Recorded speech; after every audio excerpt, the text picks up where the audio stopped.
During a spring trip to Dallas, Texas, we spent an afternoon exploring the Perot Museum of Nature and Science. As we walked towards the building, we passed through this musical forest and then a leapfrog forest, both fun play areas for kids to explore. We are going to share some of the highlights of the museum with you. I know we have some Disney fans who watch our videos. If that is you, you are going to want to stay tuned for an interesting temporary exhibit here called the Science Behind Pixar. The museum has a very distinct appearance designed to inspire wonder in those who visit. That diagonal glass arm raising to the sky on the side of the building is the escalator we are about to ride. Here it is, the escalator to the exhibit floors. This is actually called the T-Rexcalator because of what is waiting for you at the top. Tickets are $25 for adults and $15 for people aged 12 and under. We checked the website, and as of the time this video is posted, they are still using timed entry tickets. So you are requested to buy online in advance and then show up at the time you chose when purchasing your ticket. The first exhibit we saw was the Expanding Universe Hall. We are not going to show you everything in the museum. It is way too big for that. Plus, we want to leave a lot of surprises for you if you decide to visit.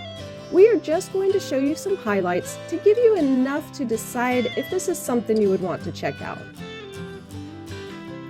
This exhibit takes you on a tour through the solar system and beyond with information about the planets, moons, stars, and comets, as well as presenting how scientists have made discoveries that helped us better understand our expanding universe.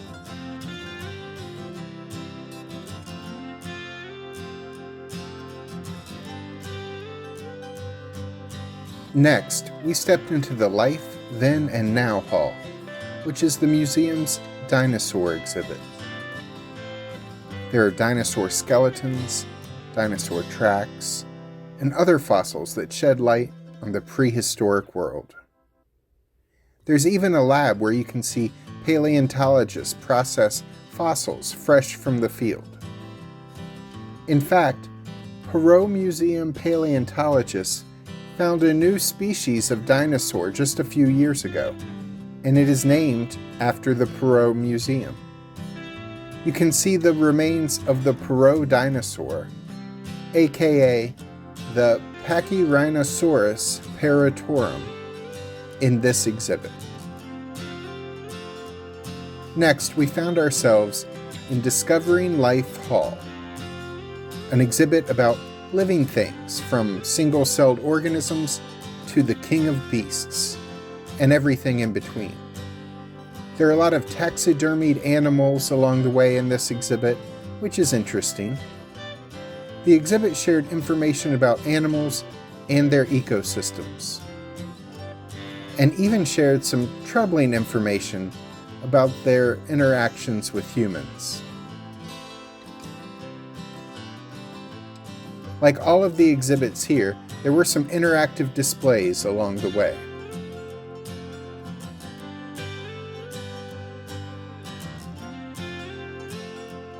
Next was the Bean Human Hall, which featured a biolab, where visitors can participate in some hands-on experiments.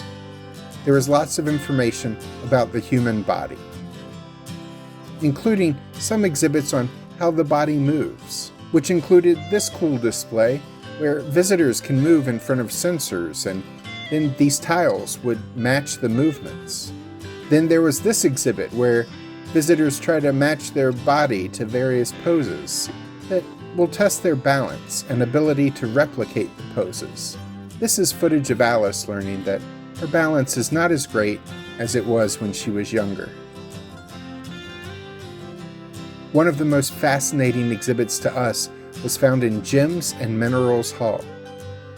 There were so many gems and crystals here that looked like there was no way these should exist in nature. Their structure and shape and color and glow in some cases seemed unreal. But they were all real and all on display here. It was fascinating to learn about the forces at work in nature to create these gems.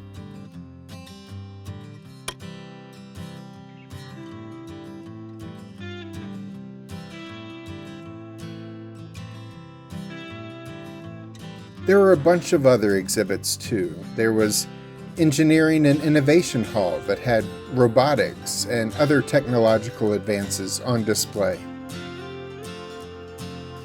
There was the Dynamic Earth Hall, where we kind of experienced an earthquake.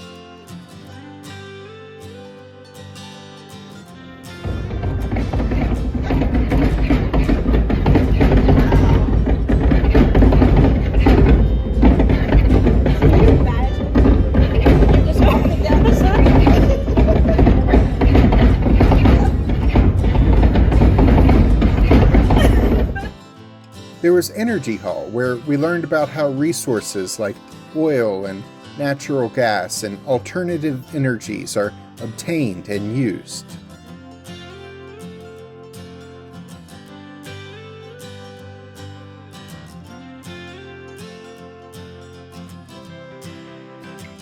It wasn't until after we had already decided to visit the Perot that we found out there was a temporary exhibit called the Science Behind Pixar. As we post this, the exhibit is still on display at the Perot for a few more days. Its final day is September 4th, 2023. There are 2 copies of this exhibit. One is touring museums in the United States, the other is touring internationally. It is currently at a museum in Barcelona. This exhibit is an add-on to your ticket. To see the Science Behind Pixar, you have to purchase a general admission ticket to the Perot, then entrance into this exhibit adds an additional $12 to your ticket price. For various reasons that we won't take time to get into here, we decided to take a break from Disney. It's been over a year and a half since we have been inside a Disney theme park. We used to go at least once a year. But one brand within Disney that Jack and I have both really enjoyed over the years is Pixar, and it was great to spend some time again with the Pixar characters. It was fascinating to see how the Pixar films move from storyboards to digital modeling to rigging, which determines how the characters will move, to digitally creating the surface appearance of the characters, then to the sets and camera process, which determines what will be shown in each frame, then through the animation, simulation, lighting, and rendering processes. You can read more about all of these processes at sciencebehindpixar.org, the website for this traveling exhibit. This was fascinating to see in person. As we traveled through the exhibit, there were lots of interactive activities along the way to demonstrate the Pixar development process.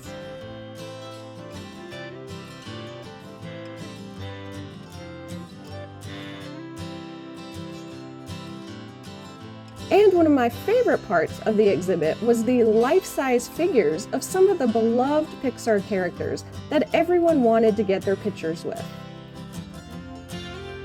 We don't know where this traveling exhibit is going to stop next, but if you hear that it is at a museum near you, and if you're a Pixar fan, you should definitely check it out.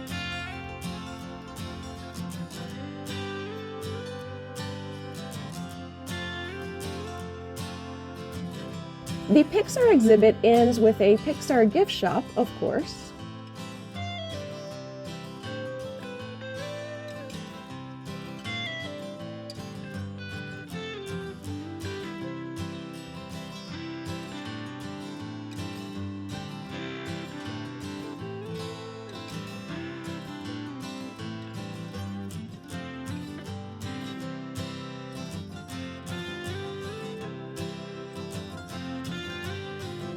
And then the Perot as a whole ends with its gift shop too.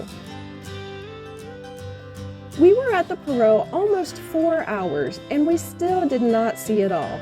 They also have a Hall of Birds exhibit, a sports hall with athletic exhibits, and a children's museum with lots of hands-on fun for kids.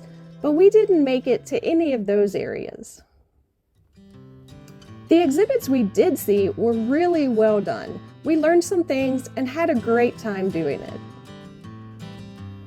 If you are traveling through the Dallas area and enjoy science museums, we would definitely recommend the Perot. Click the links at the end of this video to see other places we visited in Texas on our Dallas-Fort Worth playlist. Or if you're here for Disney content, check out the link to our Walt Disney World playlist. I'm Alice. And I'm Jack. Be sure to click the subscribe button and the notification bell so we can see you the next time we're traveling through.